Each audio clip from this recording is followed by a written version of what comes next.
Qətli və damazlıq dovşançılıq təsərrüfatı yaradılıb. Hobbisi dovşançılıq olan bir şəxsi cəmi 2 dovşan böyük təsərrüfat sahibinə çevirib.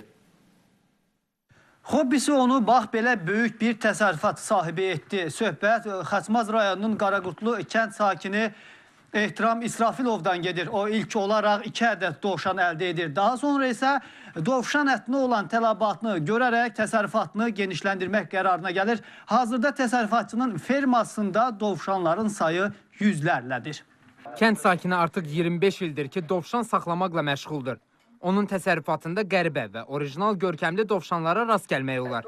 Dovşanlar əsasən Almaniya, Yeni Zelandiya, Kaliforniya və Rusiyadan gətirilib.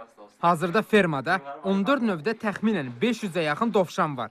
Xüsusi çərçivələrdə saxlanan çöl və ev dovşanları bir vaxtlar sadəcə maraqlı məşğuliyyət olsa da, indi ehtiramın əsas gəlir mənbəyidir. Ay ərzində 130-140 kilo ət verirəm. Əti demək olar ki, tələbat çoxdur, çatdıra bilmirəm. Əlavə ətli fermamız var.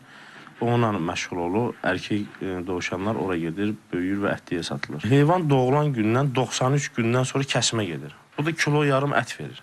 İldə 6000 başa yaxın dovşan satan müsahibimiz bildirir ki, yumuşaq xəzli dovşanları diri almaq istəyənlərə ən ucuz dovşan 150-200 manata təklif edir. Təsərrüfat sahibinin satdığı ən bahalı dovşanlar cütü 500 manata satılır. Bunun da səbəbi həmin bu dovşan növlərinin həm çəkisi, həm də qeyri-adi olmasına görədir. Bugün dovşan ətinə tələbatın böyük olduğunu deyən Ehtiram İsrafilov bu heyvanı saxlamaqla qısa bir müddət ərzində yaxşı gəlir əldə etməyin mümkün olduğunu da bildirir. Onun sözlərinə görə təxminən 500 dovşandan ildə 6000 bala götürülür. Hər ay ərzində bir dəfə doğum olur.